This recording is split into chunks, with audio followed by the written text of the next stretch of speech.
Yo acabé la ESO, pescaba por ahí por el muelle, y un día, si era buena, pues metíme en un barco. Y a ver si aquí la doña Elsa se anima. Pero estudiada, ¿eh? De patrona. Porque yo, por ejemplo, cuando decía que iba a ir a la mar, todo el mundo, es que es durísima. Y yo, sí, claro que es dura, pero a ver, yo tampoco veo a alemanes de 3 metros ir a la mar, ni echan rayos láser, son paisanos normales. Entonces, ¿por qué no vas a poder? No creo que haya trabajos para hombres ni trabajos para mujeres. Hay que ponerle ganas y actitud y ya está. De hecho, la guaja mía, en la escuela, tenían que enseñar yo lo que yo un poco la tierra y la mar. Cuidado. A mí la mar es otro mundo. No sé, a mí y en mi vida. Mi padre ya era marinero y luego pues yo lo mamé con él. Empecé a pescar aquí en 2006, pero trabajando en hostelería. 1.000 millones como Adu, que vengan. Luego aquí pierdes la noción del tiempo. Aquí se te pasa el día y a veces que no mires ni el reloj. Que habrá quien no lo quiere y prefiere estar en una oficina. Yo me gusta más estar al aire libre. Luego aparte yo en fin de semana cojo la caña todavía. Es una pasada.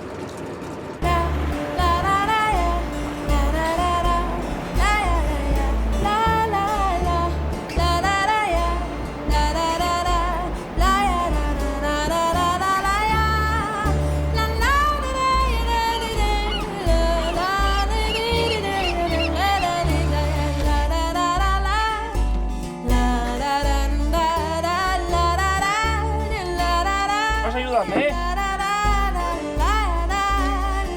¿Ya sabes tú?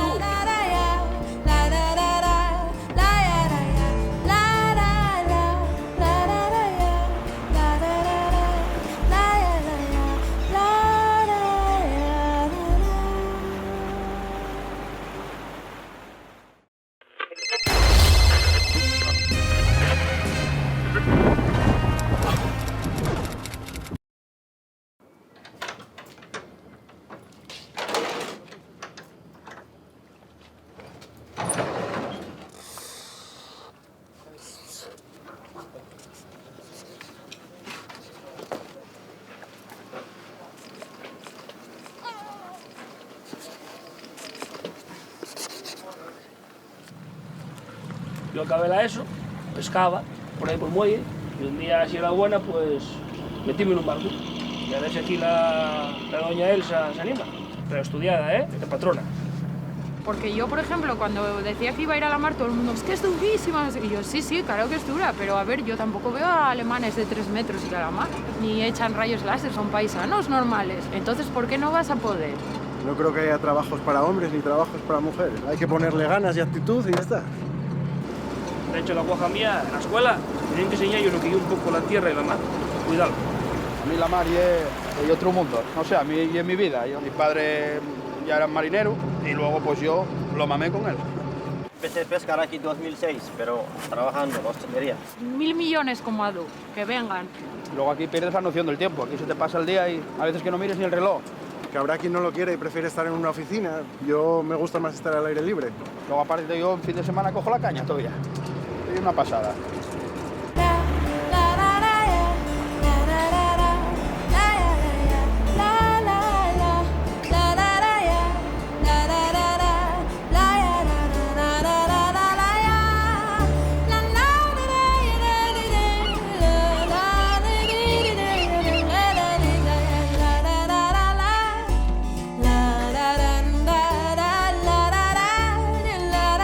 ¿Vas a ayudarme, eh? ¿Ya sabes tú?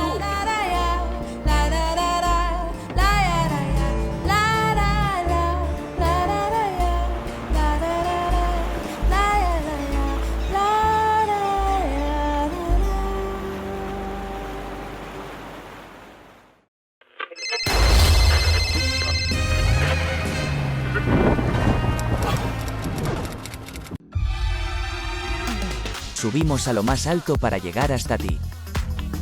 Oxon 3 Comunicación Natural. Colaborador oficial de la Semana Negra de Gijón.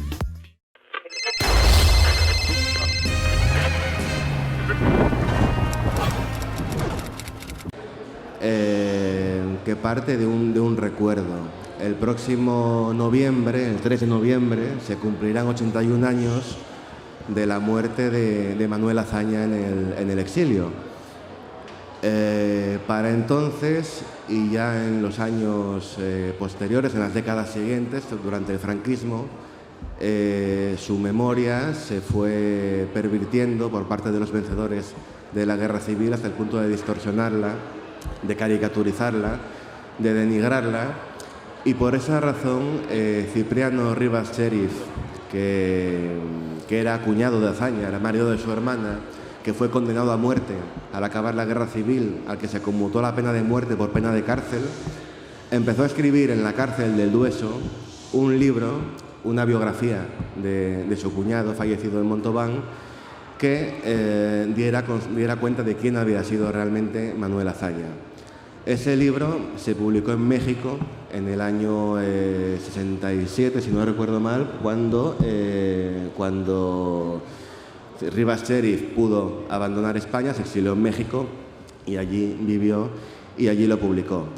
El año pasado, coincidiendo con el 80º aniversario de la muerte de Manuel Azaña, Reino de Cordelia recuperó ese libro en esta edición tan bonita que lleva un prólogo de José Luis Rodríguez Zapatero.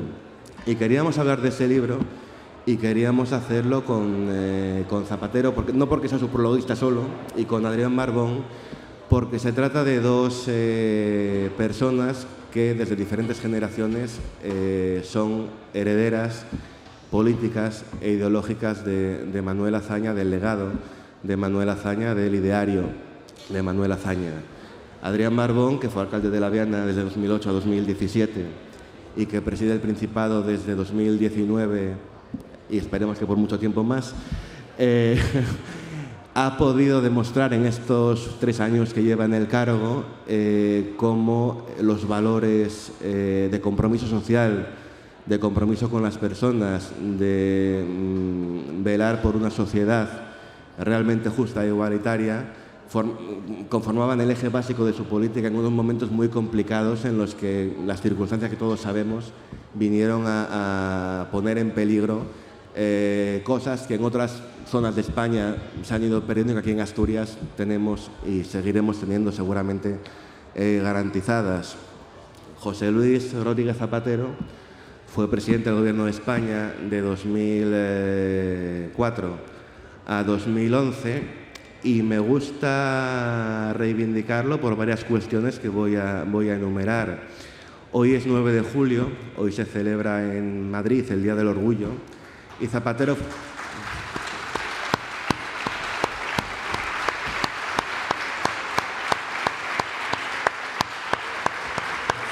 fue el presidente que aprobó la ley del matrimonio homosexual.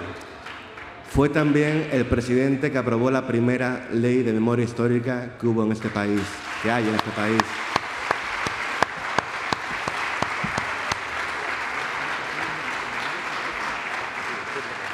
Fue el primer presidente del Gobierno que contó con un Ministerio de Igualdad, en el que, por cierto, formó parte de la alcaldesa de Gijón, Ana González, un ministerio que, entre otras cosas, llevó a cabo la Ley para la Igualdad Efectiva de Hombres y Mujeres, la creó los juzgados de violencia contra la mujer, la Ley del Divorcio Exprés o la ampliación de la Ley del Aborto.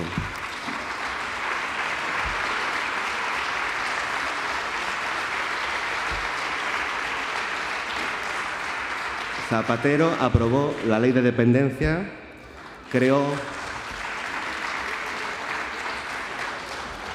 la Unidad Militar de Emergencias, la UME,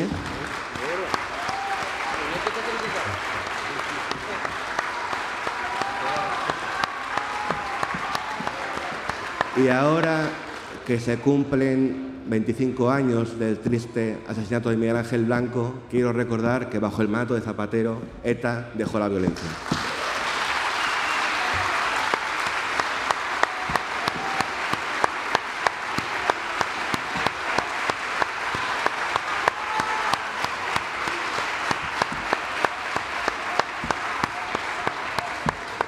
Como veis, no es mal currículum. Y yo quería empezar, la pregunta se responde sola, ¿no? Pero yo quería empezar preguntándoles a ambos si en la España de hoy, 2022, tiene sentido reivindicar, recordar a Manuel Azaña y qué aporta, qué puede aportar, qué debe aportar a la España de hoy el legado de Manuel Azaña. Bueno, buenas tardes. Para mí es un inmenso placer estar esta tarde en la presentación, además con el presidente Zapatero, de la reedición del libro de Rivas Cherif, que es muy, muy interesante, Retrato de un desconocido, en el que yo creo que lanza ya un primer mensaje. Rivas Cherif tenía la impresión, y es algo que pasa mucho en la política, que detrás del personaje no hay persona, que el ataque visceral de toda una generación como consecuencia de la dictadura había mancillado la imagen de Manuel Azaña, o intentaba mancillar la imagen de Manuel Azaña, ¿no? Por eso esta presentación del libro es tan importante, esta reedición, porque nos permite reivindicar. Y me vais a permitir que yo diga el por qué creo que hoy es importante el conocer a Manuel Azaña. Lo creo porque vivimos en un mundo global en el que la amenaza de involución es cada vez más grande, en el que la democracia cada vez está más en riesgo, en el que surgen movimientos que hacen del ataque de los derechos del resto de personas su constante, su forma de acción política. Y Manuel Azaña, si algo le caracterizó toda su vida, fue una reivindicación constante de la libertad, de la democracia, de la justicia, de la igualdad, del buen gobierno, de la actitud, del cambio, de la reforma, de la modificación de aquella España que él creía que debería formar parte del proyecto europeo. Y todo eso hoy está en riesgo. Por eso es tan importante que no solo nos quedemos con Manuel Azaña, los que por suerte ya lo hemos conocido, nos hemos adentrado en su figura. Este libro nos ayuda a dar además esa versión y esa visión tan personal, sino todos aquellos que hoy, cuando escuchan hablar de Manuel Azaña, apenas les suena como un timbre, bueno, habitual o común, pero poco más. No nos podemos permitir que su memoria caiga en el olvido. Así que, en este contexto de involución global que estamos viendo, en el que los populismos de extrema derecha están campando sus anchas, en el que hay una amenaza, como digo, de involución, la figura de Azaña emerge con más fuerza que nunca. Y luego, por una segunda cuestión, porque los políticos de hoy necesitamos también tener muy buenos referentes en el pasado. La figura de Azaña es la referencia pura, la mejor encarnación de lo que fue la Segunda República, de los valores republicanos, de su lucha. Incluso en el propio libro lo reproduce muy bien, pero quienes han estudiado la figura de Azaña lo dicen, ¿no? Murió al final porque se le rompió el propio corazón de sufrir por España. De hecho, padeció una enfermedad de dilatación del corazón que los médicos le diagnosticaron. Y los políticos de hoy, o la gente que se acerca a la política hoy, necesitamos de figuras que encumbren, que sean ejemplo, y más aún en el caso de Azaña, que en mi opinión era el mejor representante de lo que significaba el poder de la palabra. Así que, desde luego, yo creo que hoy más que nunca merece la pena reivindicar su figura y tenerlo en cuenta.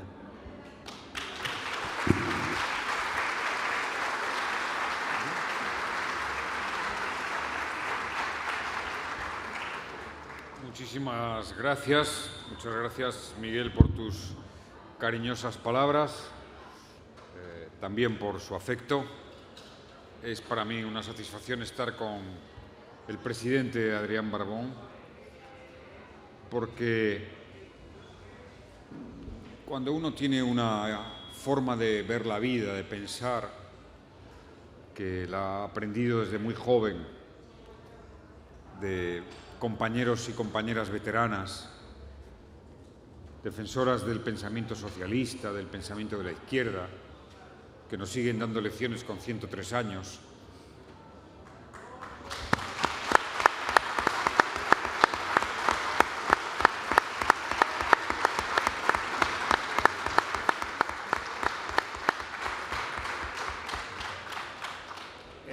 En esta tierra de hombres y mujeres valientes y de hombres y mujeres que perdieron mucho por defender la libertad, uno se congratula de que haya relevo generacional en personas como Adrián Barbón, que aúna las dos grandes cualidades de un dirigente político, de un gobernante. Siente lo que dice, tiene sus convicciones. Es lo más importante en la vida política. Que uno sienta algo, que tenga esa convicción. Y dos, se lo comentaba antes al entrar, que le vi el día de las elecciones andaluzas en la televisión por la noche. Oye, me fui mucho mejor a la cama, a pesar del resultado que habíamos tenido. ¿Por qué? Porque le vi sosegado, como un demócrata. Si hubieran sido otro partido, ya estaría diciendo excusas, poniendo malos ejemplos. No, es la democracia, señor. Me siento muy orgulloso de que este tipo de dirigentes y de líderes tomen el relevo en el Partido Socialista. Ya lo verán, ya lo van a ver cómo va a ganar de bien las próximas, Adrián.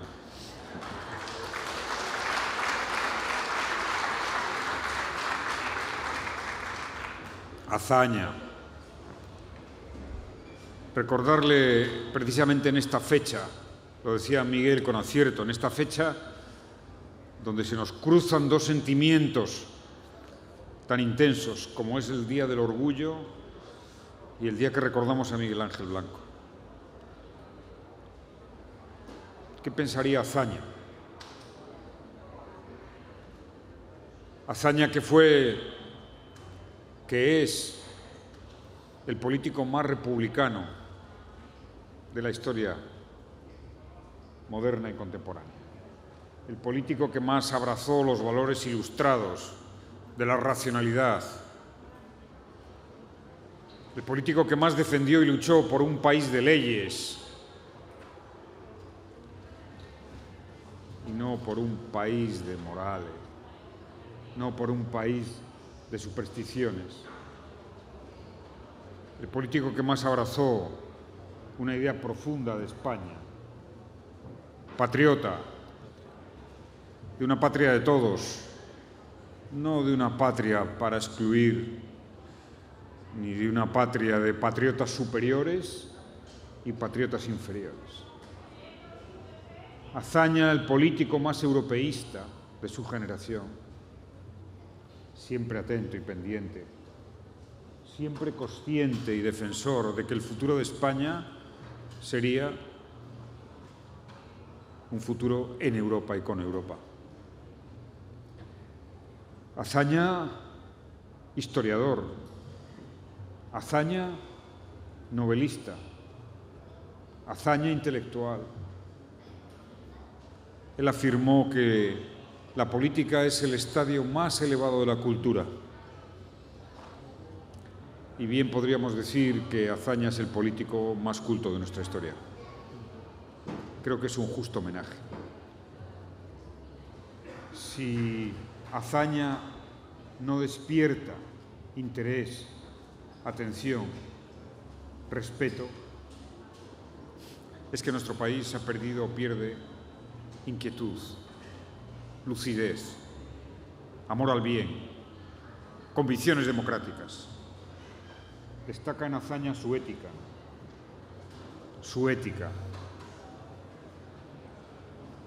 una ética exigente.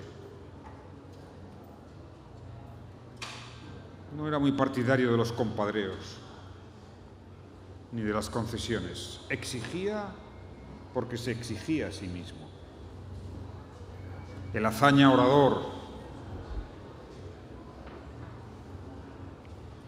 ¿Quién no vibra cuando escucha algunos de sus discursos más afamados? ¿Quién no se consagra a esa fuerza intelectual, a esas convicciones, a esa cultura? Azaña es el político de la historia de España. Y precisamente porque lo fue tan combatido, precisamente porque su superioridad intelectual y moral, cívica, lo fue, por eso fue tan desprestigiado, por la reacción, por esa España intolerante, por esos españoles que se apropiaron de España, haciéndola pequeña, triste, oscura, muy oscura. Es el Azaña de la paz. Eso cuando pensaba en el recuerdo de Miguel Ángel Blanco, pensaba en la hazaña de paz, piedad y perdón.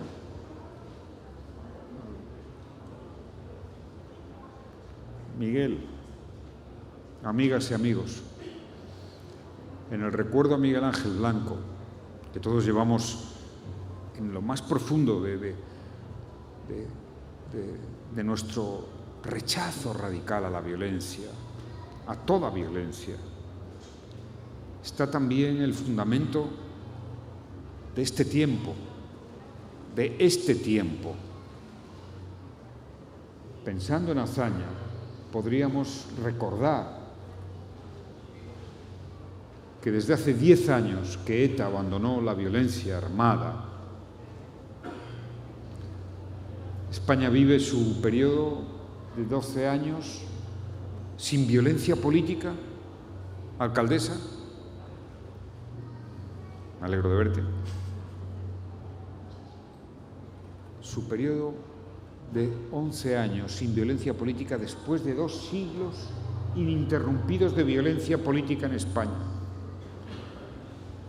Lo más reciente, el terrorismo de ETA,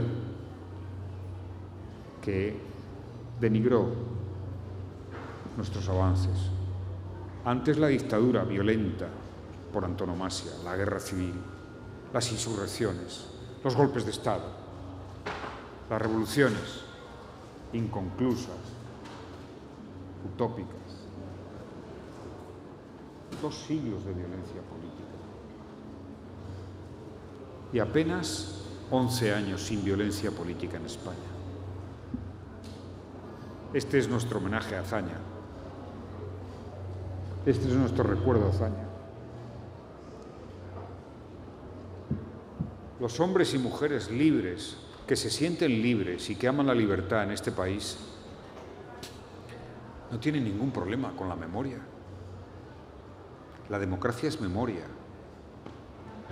Ninguna historia, ninguna democracia se ha fundado sin historia, sin raíces, sin anclajes, sin razones. La democracia no es algo que viniera enviado desde no sé qué lugar o latitud. La democracia es fruto de una historia. Esa historia está aquí, en gran medida. Conocer a los principales, a los mejores, es conocer a nuestro país, conocer nuestras entrañas, nuestras debilidades y nuestras fortalezas. Ese es este libro. Ese hazaña del Ateneo, polemista implacable. Ese hazaña del Ateneo de la cultura, del Ateneo de la intelectualidad, del Ateneo de los mejores, de esa pléyade de hombres y mujeres de la cultura, del pensamiento, de la escuela, de la ciencia, de la investigación, que la República dio al mundo y que a España se la quitaron. Porque gran parte de esa gente, de esa gran generación de hombres de la cultura, del pensamiento, acabaron en el exilio, en Argentina, en México. Nutrieron universidades, escuelas, laboratorios. Han dejado una impronta y una huella, a la que la ley de memoria reconoce, recuerda, y aún no hemos empezado a reconocer a toda la gente que injustamente perdió la vida o tuvo que irse de España por defender la democracia y la libertad. Esa es la realidad.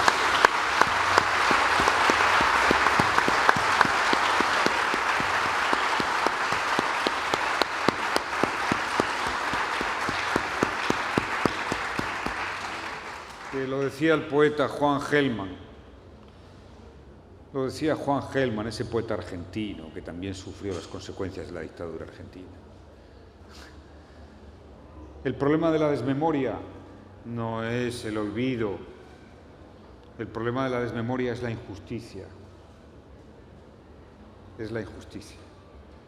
Y un país, una democracia, que no establezca unos fundamentos, unos pilares sobre la justicia, será una democracia siempre débil. Por eso reivindico a Azaña. Y en estos duelos que tenemos con nuestro país, con nosotros mismos, me pregunto, ¿cómo es posible? ¿Qué simbólico es para nuestro país y nuestra historia contemporánea, moderna y contemporánea, que quien fuera presidente del gobierno, presidente de la República, esté enterrado en Francia? Esté enterrado en Francia. Yo estuve allí en su tumba en 2015, en Montauban. Siempre me ha producido un tormento pensar en esto. Pensar en toda la gente que murió en el exilio y a las que no se ha podido reconocer. Vindicar, recordar. Yo deseo que las generaciones más jóvenes conozcan la historia de los mejores que sufrieron. ¿Cuánto hemos aprendido de Clara Campoamor leyendo sus discursos, de María Zambrano, de Fernando de los Ríos? ¿Cuánto hemos aprendido a amar leyendo los poemas de García Lorca, de Antonio Machado? De una historia, de una generación impresionante, la de la República. Es justo hacer esta reivindicación. Es justo recordar a Azaña, porque si hay un símbolo de ese país que no fue y debió ser, que no le dejaron ser, es don Manuel Azaña. Hombre ético, honesto, culto, y que pidió la paz en sus peores momentos. Yo digo, hay que consagrarse. Todos los países necesitamos referencias, símbolos. Y precisamente porque amamos la democracia, esta democracia, amamos esta democracia, porque la consideramos una democracia auténtica, profunda, queremos reivindicar nuestra historia. Si no tuviéramos el afecto a la democracia contemporánea, no reivindicaríamos su historia. Y la última reflexión. Azaña, ante todo, era un intelectual, casi más intelectual que político. Es su tránsito desde la intelectualidad lo que le lleva a la política. Azaña defendía la universidad, la ciencia, la racionalidad, el conocimiento. Eso es lo que aporta más a un país, lo que le hace que la democracia sea más saludable frente a todas las amenazas, a todos los riesgos. Cultura, educación, ilustración, racionalidad. Y este es el mandato que ahora, en mi opinión, tienen los gobiernos. Desde los gobiernos locales a los gobiernos regionales. Es el momento histórico de dedicarle el mayor esfuerzo político, social y económico a la cultura y a la educación. No nos engañemos. No serán los discursos fanáticos o radicales los que combatan a los discursos radicales o fanáticos. Serán los discursos con profundidad, con empatía, con cultura, con ejemplo, con ética. Y eso se construye en la educación y en la cultura. Azaña, sí. Azaña siempre. Léanle, abrácenle.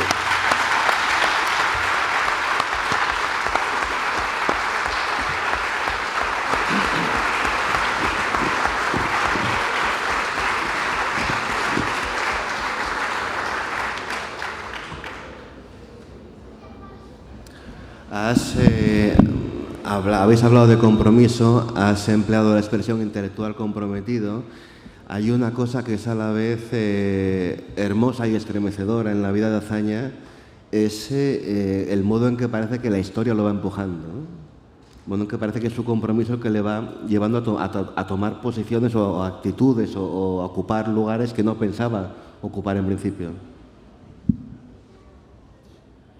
Yo, ahí, en referencia a lo que decía José Luis, ¿no?, el presidente Zapatero, era más intelectual que político. Yo creo que era político precisamente por ser intelectual, porque entendió que no solo se podía quedar en algo fundamental, que es la reflexión crítica. Él tenía el mejor análisis de la situación política de España, del momento, del contexto, de lo que había que reformar y cambiar. Era posiblemente el político que mejor capacidad de síntesis y de análisis tuvo, pero era un intelectual que entendió que solo la acción política le podía permitir hacer los cambios que como intelectual él quería para España, ¿no?, que definía. De hecho, mismamente cuando se habla de las reformas militares, que forma parte del libro, es una de las grandes tareas que afrontó Manuel Azaña cuando asumió al principio de la República el Ministerio de Guerra, que incluso conservó los primeros años cuando era presidente del Gobierno de la República, era el análisis exhaustivo que había hecho del problema militar, de dónde estaban la actualización que necesitaba el ejército, de la democratización del ejército, y lo había aprendido además observando ejemplos que funcionaban muy bien, como el ejemplo del ejército francés. Así que yo creo que efectivamente los acontecimientos le fueron llevando, a veces en ocasiones superando. La parte final del libro es, desde mi punto de vista, la mejor, porque uno ve las dudas que sentía el propio Manuel Azaña en el periodo final, durante esos casi 3 años de guerra civil, las dudas que le asaltaban, los problemas que tenía, los planteamientos que hacía, incluso el dolor de su propio corazón que le provocaba los acontecimientos, le iban arrastrando. Pero yo, si tuviera que decir algo, es que creo que efectivamente él entendió que su papel como intelectual, que había analizado la problemática de España, era precisamente hacer desde la política los cambios que España necesitaba. Esa fue su grandeza. Y la pena fue que un golpe de Estado lo impidió, porque yo estoy convencido de que si España hubiera seguido el curso de los acontecimientos, si los gobiernos de Azaña se hubieran consolidado y hubieran podido desarrollar toda aquella política que nos modernizaba y que nos acercaba a Europa, bueno, pues 40 años muy diferentes de nuestra historia, y hoy el contexto hubiera sido de punto de partida completamente diferente. Bueno, no hay ninguna duda, en mi opinión, que Azaña fue un adelantado a su tiempo y a su país, como la gran mayoría de la generación de intelectuales, poetas,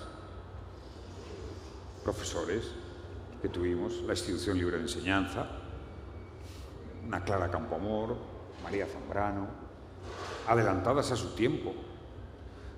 Es que yo antes dije, se las dimos al mundo, muchas de ellas, muchos de ellos, y nos los quitamos como españoles. ¡Qué drama! Es el drama de Azaña, es el drama en las últimas horas y días de Azaña. ¿Cómo no? Un drama profundo, sacrificado, como fue la historia de Europa. Al final fue así la historia de Europa en la primera parte, prácticamente hasta los años 50, hasta los años 40, con la Segunda Guerra Mundial.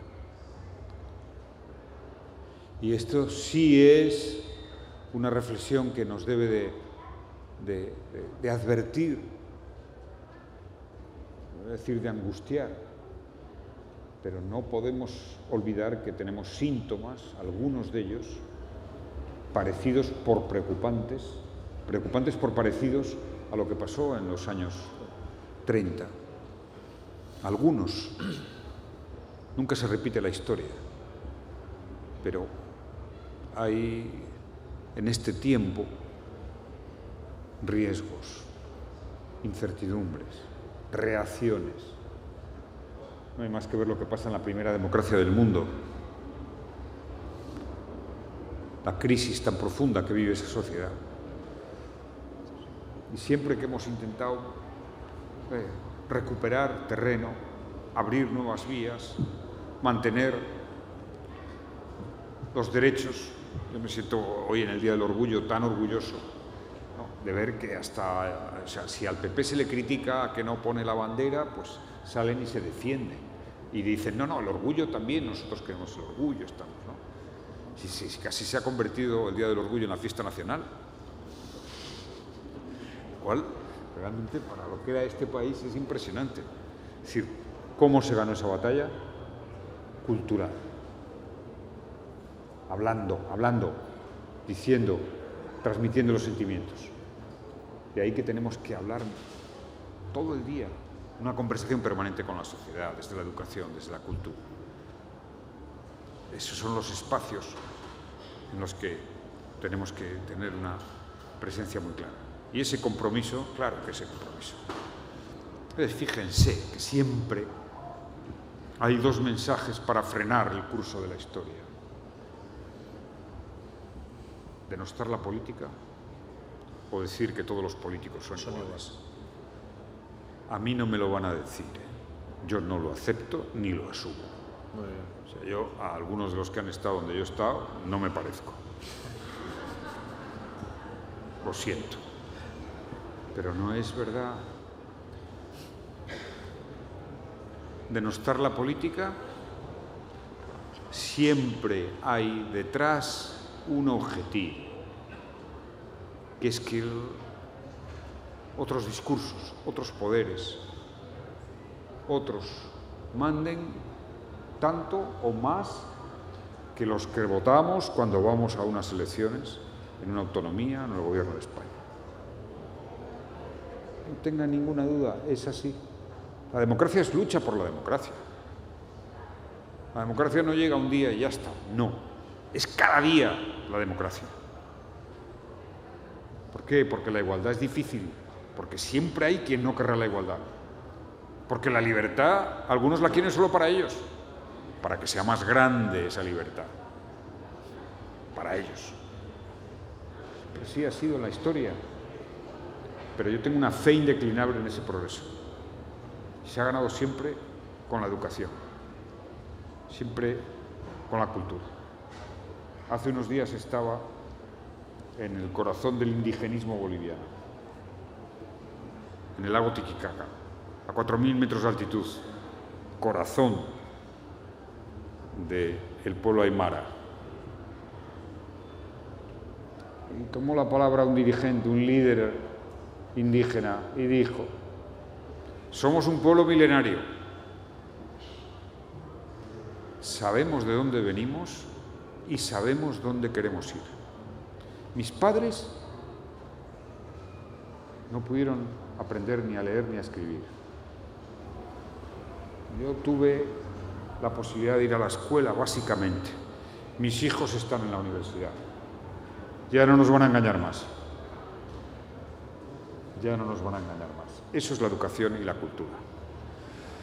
Por eso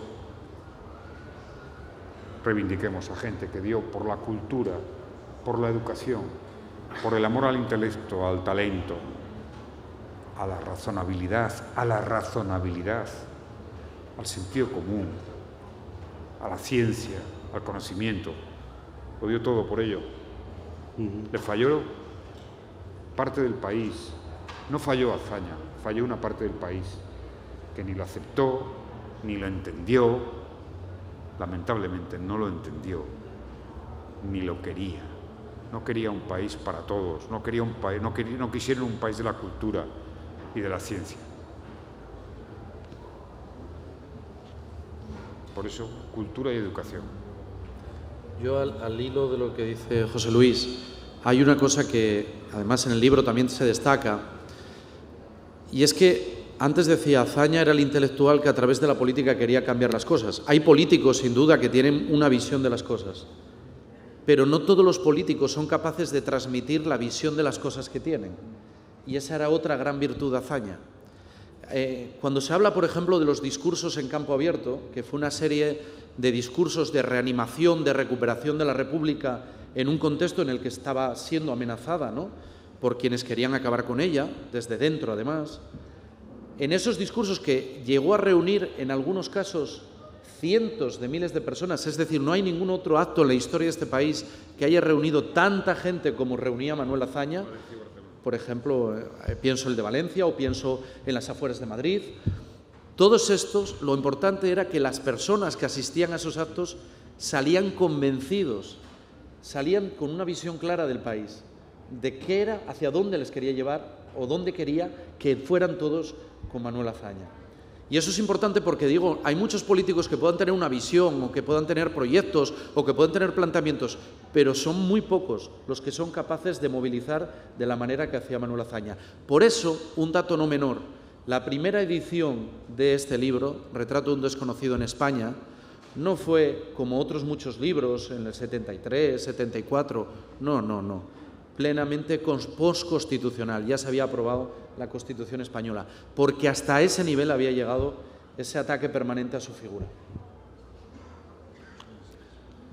Hablando de los discursos de Azaña, he recordado una anécdota que muy divertida, que no la cuenta Rivas Cherif, la cuenta Josefina Carabias en este libro maravilloso. Josefina Carabias fue una periodista pionera en su oficio en los años 30 de este país, estuvo cerca de Manuel Azaña, y en el año 81, por la misma razón por la que Rivas Cherif publicó su biografía, publicó este libro justamente para que la gente pudiera conocer cómo era realmente Azaña, más allá de la caricatura o la simplificación a la que el franquismo lo había condenado, ¿no?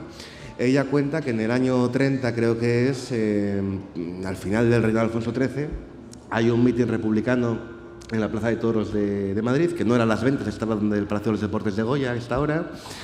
En ese mitin habla Azaña, la multitud se enfervoriza y a la salida se encuentra con Valle Inclán. Y Azaña le dice, ¿cómo he estado? Y le dice Valle Inclán, muy mal. Y le dice, pero hombre, ¿cómo me dices eso? Y dice Valle Inclán, pues porque ha dicho usted que la libertad no hace felices a los hombres. Usted tenía que haber dicho que la libertad y la república nos van a hacer felices a todos. Ya sabemos que no es así, que ni la república ni ninguno de los que estaban hablando allí nos pueden hacer felices, pero su obligación era decirlo. Curioso. Sí, ahí, sobre la libertad, que es otra de las grandes demandas, y se ve además en la parte final, cuando incluso está en el exilio, ¿no? La gran preocupación final de Azaña era esa, era el contexto de la libertad. Incluso en la etapa final de la Guerra Civil, la preocupación que tenía de salvar vidas, la obsesión. Yo siempre recomiendo a todo el mundo que el discurso de paz, piedad y perdón es un discurso que deberíamos de leer todos los que nos interesa la política, que no solo somos los que hacemos política, sino todos los que estáis aquí y muchos otros, y cualquiera que va a unas elecciones a votar o que sigue el día a día de los planteamientos. Porque en esa llamada de paz, piedad y perdón, que no deja de ser una proclama con ese don de la palabra que él tenía, de la libertad, lo que viene a decir es algo muy importante, que es que ante cualquier amenaza de involución, volvamos a alzar la voz los que defendemos la libertad. Lo que viene a decir es que cuando precisamente el tiempo pase y alguien vuelva, ¿no?, dice textualmente el genio bravío, ¿no?, vuelva a levantarse, vuelva a poner en peligro lo que hemos conseguido, que haya voces suficientes en la sociedad que digan quietos, suave, hay que defender la libertad. Y en este contexto, leer Azaña, reivindicar Azaña, es una opción también por la libertad. Porque yo estoy profundamente preocupado, y lo quiero decir aquí, con lo que estamos viendo, con los avances de intolerancia, con la tensión, la crispación, el envenenamiento, el insulto permanente, y eso es algo que nos tenemos que revelar, porque sabemos cuál es el final del camino. Él nos lo recuerda en su biografía. Así que paz, piedad y perdón, y defensa de la libertad es una constante en su vida.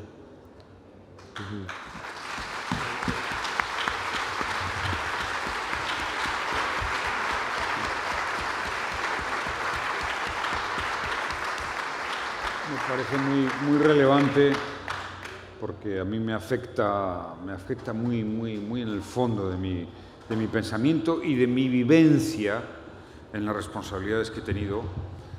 Eso que decía Adrián, de la obsesión por Azaña, por salvar vidas. Les voy a hacer una confesión. Quizá la peor reflexión que uno se lleva después de haber sido presidente del gobierno de un país como España y haber asistido en una responsabilidad de trascendencia de un país importante como es España, a muchas situaciones de conflictos bélicos, de guerras. Mi etapa pues desde Irak, Afganistán, Libia, Yemen, por citar algunas, y constatar cómo a veces se producen la irrupción de una guerra, la decisión sobre una guerra, que tú anticipas que van a ser miles o decenas de miles de vidas humanas perdidas y olvidadas en muy poco tiempo.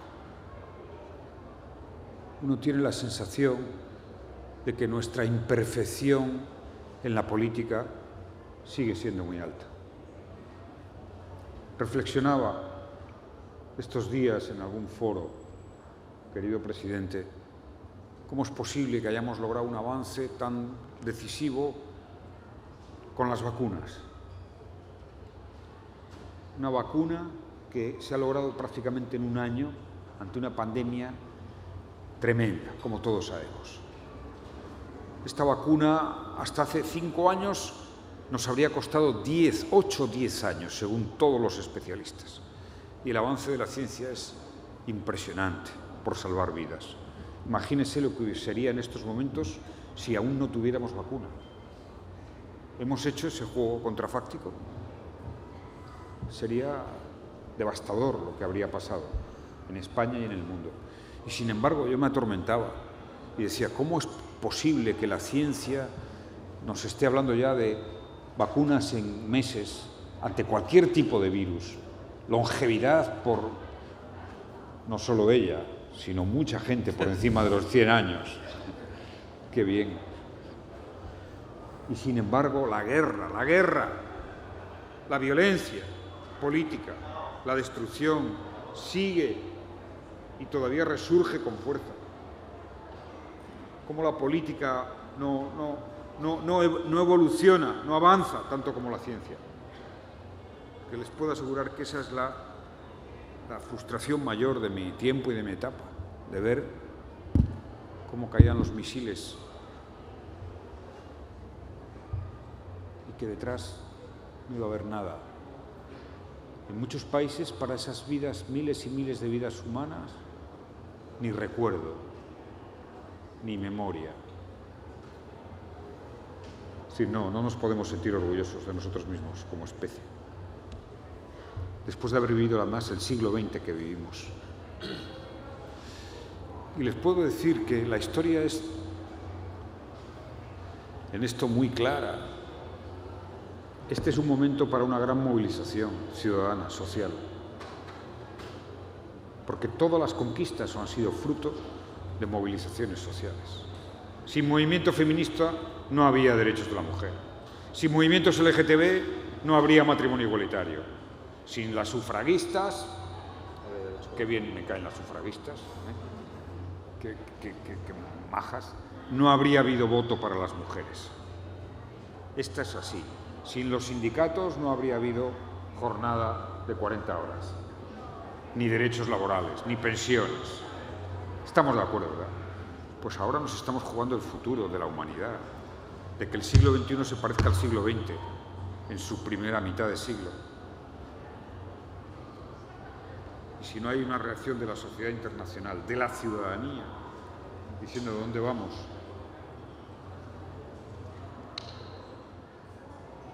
a una confrontación, a una guerra, a 2 guerras, a 3 guerras frías, no vamos a tentar más la suerte de las guerras frías. No tentemos la suerte. Primero la paz, como Azaña diría, y luego todo lo demás. Primero la paz y luego todo lo demás.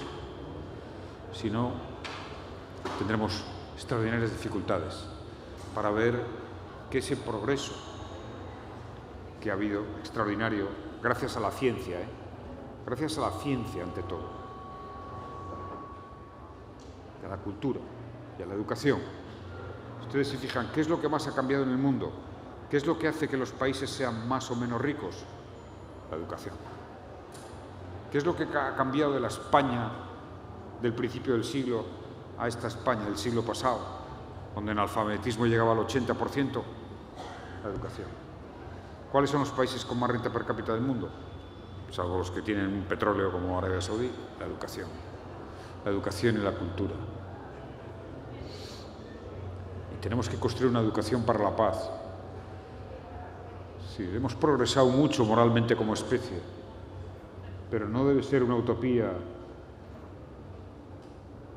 que en la Declaración de los Derechos Humanos aparezca el fin de la violencia como una exigencia, como un derecho de las generaciones que han de venir. Por tanto,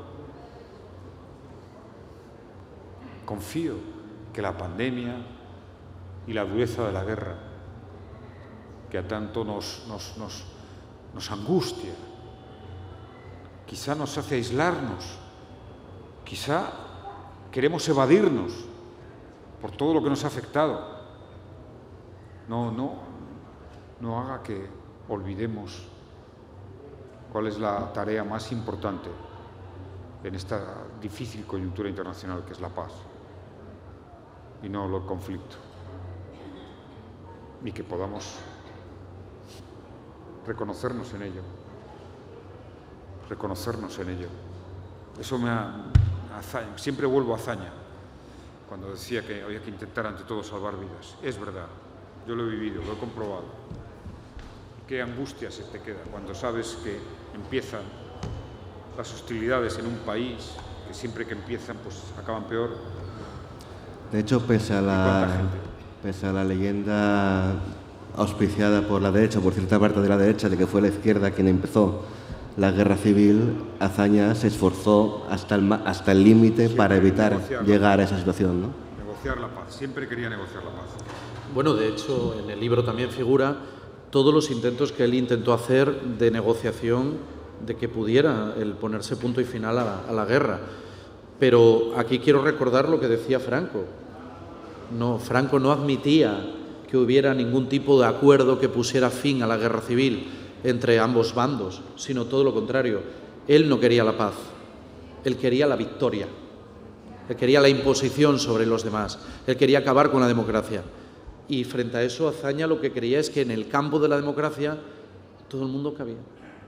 Izquierdas, derechas, centro, todo el mundo tenía su espacio. Así que sí, hay que decirlo abiertamente. Se ve muy claramente en el libro, porque además este libro, cuando lo lean, los que les interese se darán cuenta, no es un libro objetivo, ni mucho menos.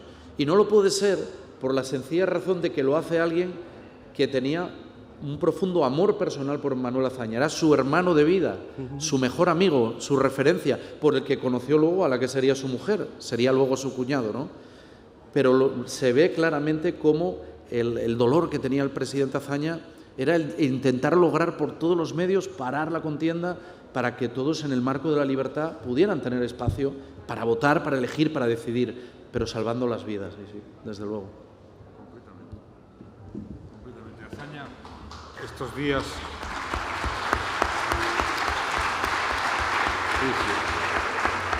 No sé cómo estamos de tiempo. Estamos al límite, pero bien. Bueno, pues yo voy a leer algo de...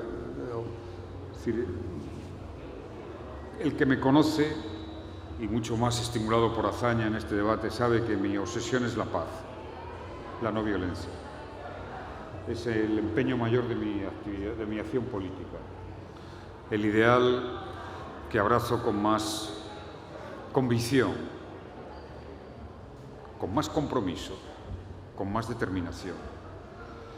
Cuando elevamos la mirada, que conviene hacerlo, miramos a largo plazo,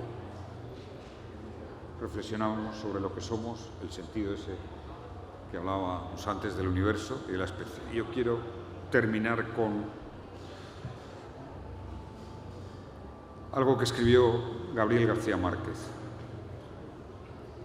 Mi fruición por los escritores latinoamericanos es imparable. Sobre nosotros, sobre nuestra especie. O sea, la cito muchas veces porque nos hace reflexionar. Necesitamos reflexionar. Ese minuto de sosiego para escuchar palabras como estas. Decía García Márquez: desde la aparición de la vida visible en la Tierra debieron transcurrir 380 millones de años para que una mariposa aprendiera a volar. Otros 180 millones de años para fabricar una rosa, sin otro compromiso que el de ser hermosa. Y cuatro eras geológicas para que los seres humanos fueran capaces de cantar mejor que los pájaros y morirse de amor. No es nada honroso para el talento humano, en la edad de oro de la ciencia, haber concebido el modo de que un proceso multimilenario tan dispendioso y colosal pueda regresar a la nada de donde vino, por el arte simple de oprimir un botón. En esas estamos. Por la paz.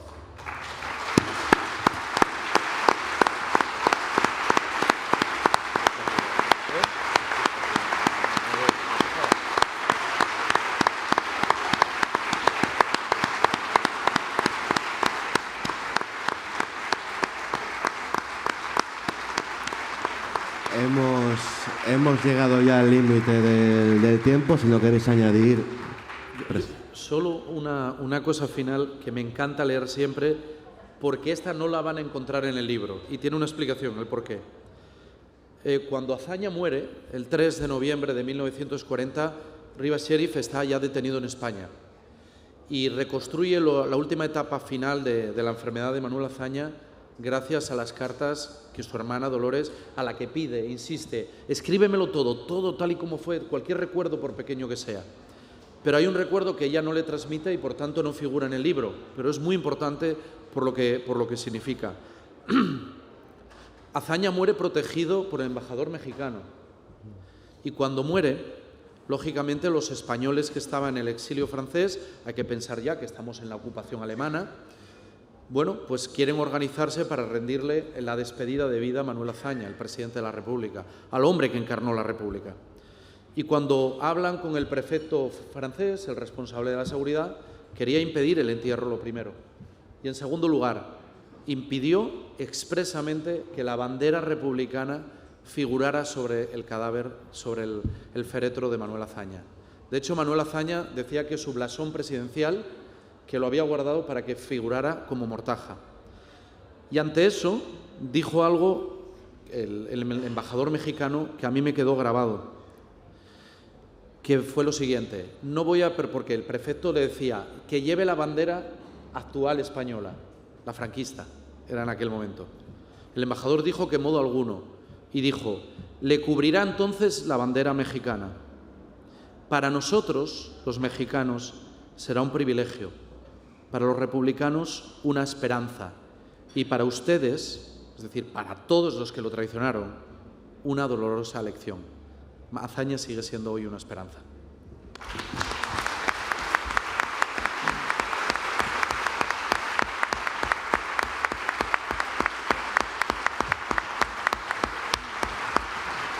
Pues como decía, hemos llegado al límite del tiempo. Quiero agradecerles a Adrián y a José Luis su presencia esta tarde aquí y a todos ustedes recomendarles que lean el libro de Rivas Sheriff y que lean y conozcan todo lo que puedan de y sobre Azaña. Muchas gracias.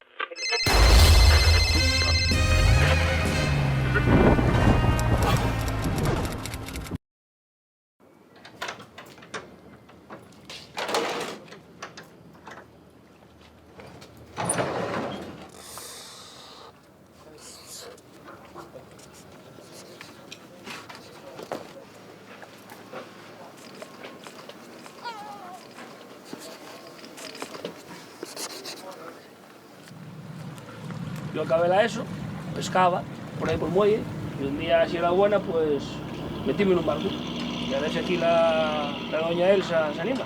Pero estudiada, de patrona.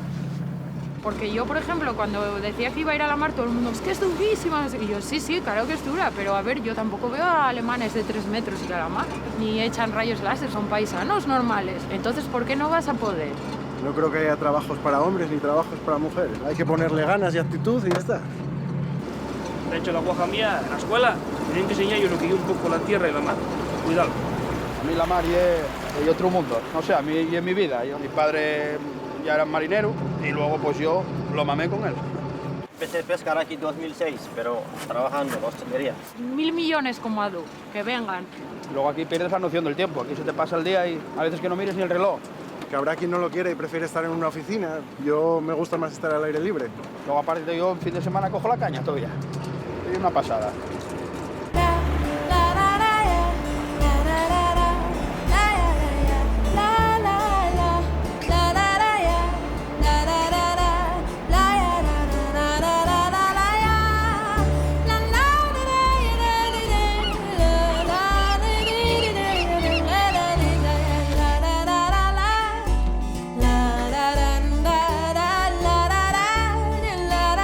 ¿Vas a ayudarme, ¿Ya sabes tú?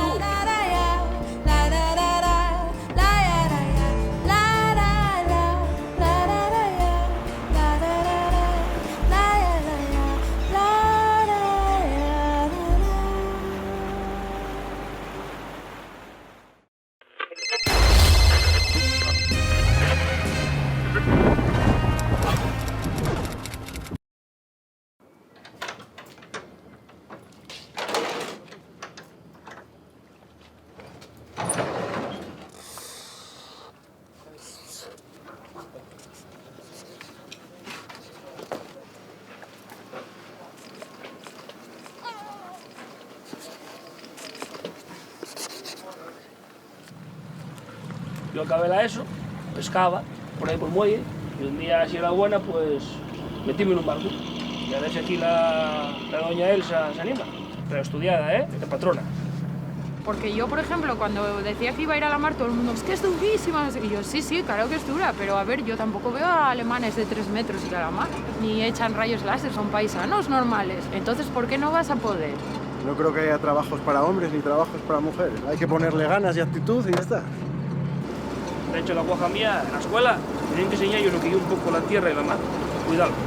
A mí la mar es otro mundo. No sé, a mí y en mi vida. Mi padre ya era marinero y luego pues yo lo mamé con él. Empecé a pescar aquí en 2006, pero trabajando en hostelería. 1000 millones como Adu, que vengan. Luego aquí pierdes la noción del tiempo. Aquí se te pasa el día y a veces que no mires ni el reloj. Que habrá quien no lo quiere y prefiere estar en una oficina. Yo me gusta más estar al aire libre. Luego aparte yo en fin de semana cojo la caña todavía. Es una pasada.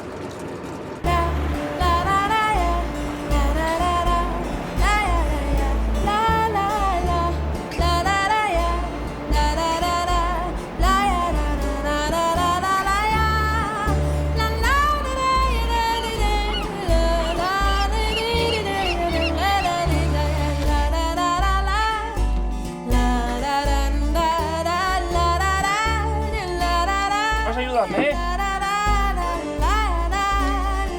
¿Ya sabes tú?